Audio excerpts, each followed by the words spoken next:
1 year ago, I made a video called Singleplayer is Dead. It's a controversial, clickbaity title to some, but the fact is that I've been proven correct. Sadly so, but it's true. And I know some viewers will hear such a claim and say, but what about X? So give me a moment to explain, and I'll show you. Of course, I'm happy to accept your X review and watch time if you're not a subscriber or don't recall the video, but last year at E3, I noticed that every game which had a significant hype surrounding it was single player. But every controversial title was multiplayer. This is the E3 where Fallout 76 was announced and Black Ops 4 was revealed to have no single-player campaign. It was only a few months after EA had canceled their single-player Star Wars game and closed that studio. That year, Breath of the Wild and Horizon Zero Dawn were the only single-player games to be best sellers. The question that we asked was,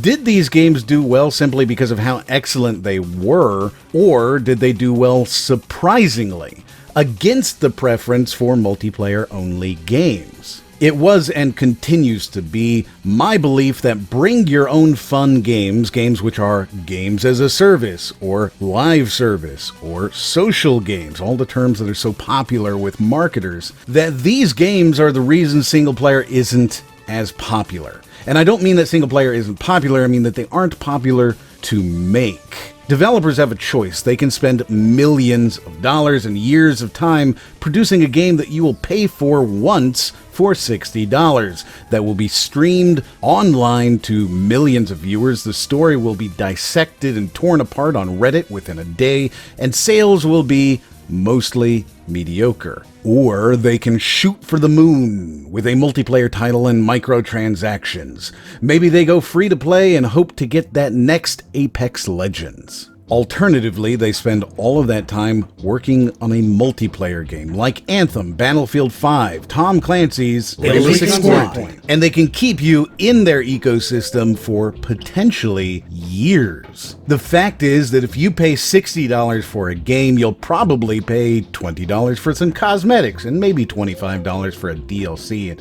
who knows, maybe you'll even buy the expensive premium currency. And if there's a new map or a new game mode and it's locked behind a paywall for a week, well, they know that if your friends are online and your friends are playing it without you, you're going to pay to play. In the past year, EA released only one single-player game, Sea of Solitude, an ironically named game and an EA Originals game at that, something they don't even make money off of. Activision released Sekiro: Shadows Die Twice, and that was actually their only single-player game since 2015, and that game was a licensed game, which isn't even available anymore. Ubisoft breaks the mold by having no less than 4 single-player games released in 2019, though that includes games like Trials Rising and Far Cry New Dawn, games which are definitely single-player, but still include as many paid options as possible,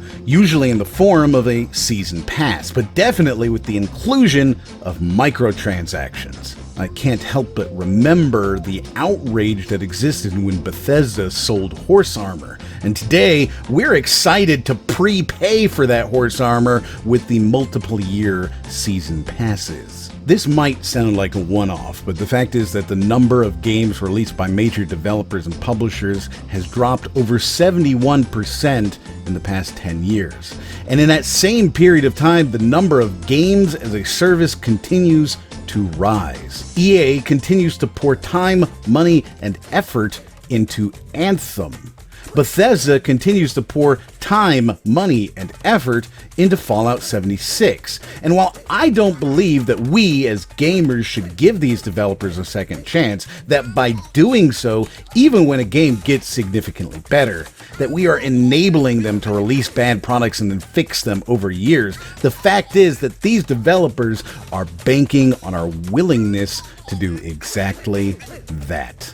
Major developers instead are choosing to release annualized sport franchises, multiplayer battle arenas and royales, and release as few titles as possible while monetizing them for as long as possible. EA has announced 3 new games for the next year: and 2 of them are annual sports games. That leaves Star Wars Jedi Fallen Order, which is essentially just Uncharted 5. Activision has announced the annual Call of Duty Modern Warfare, and that's it. This is part of why I am so bullish on Microsoft's Game Pass program. It allows for developers to take a chance on single-player title because they don't actually need to compete to sell. The marketing costs are diminished, and the game is included immediately for millions of players to enjoy. That's a level of saturation most single-player titles certainly can't achieve, though it's also unlikely we'll see major AAA-level single-player games showing up there exclusively or on launch. It's also why Xbox won E3 for me. They absolutely showed that they have a stable of game developers who are producing single-player content, and that content is going to be available on launch for a very reasonable cost. The same reasoning goes for why I hope Google Stadia does well, and why I'm not against EA's Origin Access, though the multi-tiered approach seems designed exclusively to obfuscate and confuse, but that's just sort of EA. Being evil always. Indie gaming and subscription services are the only saviors for single-player gaming, and I never expected that to be true. Where is our modern-day Valve? Why isn't Sony the kind of company to put all those awesome single-player games onto PC a year later? We finally got some of the Quantic Dream games coming to Epic, which means I'll finally get a chance to complete Detroit, after it was sold for actually free on PlayStation. At least that feels like a step in the right direction for those of us who don't want to spend 400 hours grinding out gear in the latest free-to-play milsim MMO. Thank you so much for continuing to share our videos. It's awesome to see so much support from so many people. Would you consider sharing this on Reddit or Twitter, because it really helps us out, but you are free not to.